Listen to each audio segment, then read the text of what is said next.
Kemudian dosa yang biasa dilakukan oleh wanita yang ketiga, ibu-ibu yang dimuliakan Allah, ghibah, namimah, dan tidak menjaga lisan. Kemudian dosa yang biasa dilakukan oleh wanita yang ketiga, ibu-ibu yang dimuliakan Allah, ghibah, namimah, dan tidak menjaga lisan. Apa Bu? Ghibah. Ya, itu ghibah itu apa Bu?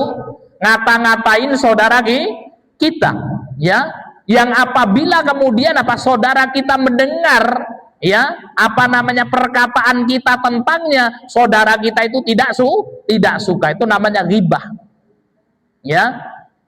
Padahal bener atau enggak Pak Ustadz? Bener. Kita punya temen hidungnya pesek, Bu, ya. Nih, saya ini hidungnya mancung atau pesek Bu? Jujur, pesek hidungnya Bu, ya. Ya, maka kemudian tahu nggak itu Ustadz saya itu hidungnya pesek, ya, pesek, ya. Kenapa? Dulu saya ingat, ya, pernah melakukan safar perjalanan dari kota Mukalla Hadramaut Yaman Selatan mau menuju ke Saudi Arabia. Kita bawa paspor ketika itu mau umroh, bawa paspor kita mau umroh, dan tidak ada satupun orang Indonesia yang ada di bus tersebut kecuali saya. Dan ternyata setelah sampai perbatasan Saudi Arabia ada peraturan baru, yaitu apa? Ya, orang yang tidak memiliki izin tinggal di Saudi dan orang asing tidak boleh masuk lewat perbatasan itu. Ketika dicek sama polisi, maka saya orang yang pertama kali ketahuan. Ketahuan di mana Bu kira-kira? Hidungnya pesek. Orang Arab itu mancung-mancung semua kan gitu, ya. Maka kemudian polisi Saudi masuk ke bus, ini ada satu orang hidungnya pesek sendiri ini kan gitu, ya. Nah, ini bukan orang Arab ini kan gitu, ya. Ketika itu saya ditanya, kamu dari mana? Dari Indonesia saya bilang gitu, ya. Maka kemudian sudah turun balik lagi, ya. Akhirnya kemudian ketika itu ya kita tawaf, ya, umrohnya tawaf di perbatasan aja. Habis itu pulang lagi gara-gara hidung pesek. Akhirnya kemudian nggak boleh masuk.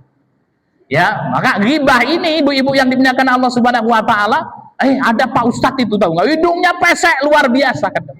Ya. Nah, sehingga kemudian kalau saya dengar ini ibu-ibu yang dimuliakan Allah Subhanahu wa taala, saya tidak suka, inilah yang disebut dengan ghibah. Hati-hati. Lek fulanah itu kalau utang angel banget. Ya, lu aku ini diutangi, ya berapa? 500.000 lah yuyu. Wassalamualaikum pokoknya, ya. Sehingga kemudian ya, kalau apa yang dikatakan pada saudara kita ini benar, namanya ghibah. Kalau tidak ada yang dikatakan itu pada diri saudara kita, namanya fitnah. Ibu yang dimuliakan Allah Subhanahu wa taala, hati-hati. Fitnah, ghibah, ya, dan tidak menjaga lisan. Allah Subhanahu wa taala berfirman dalam surat Al-Hujarat ayat yang ke-12, wala yaghtab ba'dukum ba'dan. Ya, dan janganlah kalian saling menghibah antara yang satu dengan yang lain. Ayuhibbu ahadukum ayakulalah ma'akhihi maitang fakarihtumuhu, kata Allah.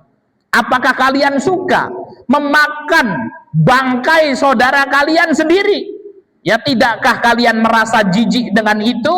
Wattaqullah, dan bertakwalah engkau kepada Allah. Innallaha tawwabur rahim, sesungguhnya Allah Maha penerima tobat, ya, dan Maha penyayang. Maka ibu-ibu yang dimuliakan Allah, masya Allah, ghibah ini luar biasa. Ya, kadang-kadang kita kumpul, ya, nggak sengaja ngomongin orang. Ya, bulan Ramadan, masya Allah Ramadan, ya, sudah baca Quran, malamnya sholat taraweh Bu, ya. Habis itu kemudian habis asar masak. Selesai masak, bingung ini mau ngapain kan gitu, ya. Akhirnya kemudian keluar, ya, di depan rumah, kumpul-kumpul sama temennya sambil nunggu maghrib tiba, menghibah. Naudzubillahi min dzalik. Datang waktu maghrib, ternyata sudah pada buka semua itu, ya. Buka makan bangkai saudaranya, pahalanya habis semuanya. Ibu-ibu yang dimuliakan Allah Subhanahu wa taala, masya Allah. Maka ghibah, namimah, ibu-ibu yang dimuliakan Allah Subhanahu wa taala, hati-hati. Ya, apalagi ibu-ibu yang suka dicurhatin sama temennya, ya. Ini kalau ibu-ibu suka curhat atau tidak, ibu-ibu? Suka curhat, masya Allah kan gitu, ya. Kadang-kadang suaminya diajak curhat tapi nggak mau dengerin, kan gitu ya. Menjengkelkan banget, kan gitu ya.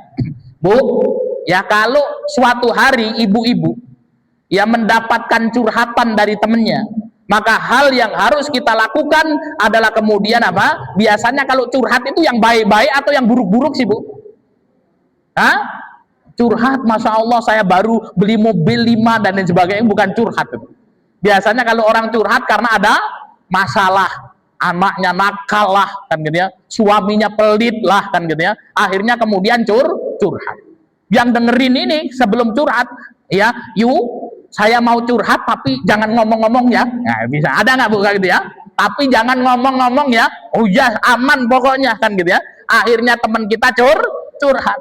Pulang teman kita, ya, dari rumah kita datang teman yang lain, ya. Kemudian apa? Siapa itu Yaitu si fulanah baru pulang. Ngapain? Ya kesini baru curhat. Curhat apa? Ya, jangan ngomong-ngomong ya. Tak ceritain, kan gitu ya. Ojo ngomong.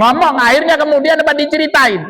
Ya, nanti kemudian apa si fulana ini ya pulang lagi, kan gitu ya, ketemu sama temennya lagi. Dari mana? Oh, dari tempat fulana. Ngapain? Ngobrol apa? Itu ada orang yang kemudian apa ya datang ke rumahnya curhat apa ya, tak sampaikan tapi jangan ngomong-ngomong ya. Semuanya jangan ngomong, akhirnya nggak jadi rahasia, satu kampung tahu semua, ibu-ibu yang dimuliakan Allah. Ya, maka kemudian ibu-ibu yang dimuliakan Allah Subhanahu wa taala, ya, kalau kemudian kita punya rahasia jangan disampaikan kepada ibu ember semua itu, ya. Ya, Masya Allah, kan jangan ngomong-ngomong semua, satu kampung tahu. Ya, ini katanya rahasia, kan gitu ya. Masya Allah, tabarakallah. Ya, maka hati-hati ya ibu-ibu ya, jangan ghibah, namimah, kita jaga lisan kita dengan baik.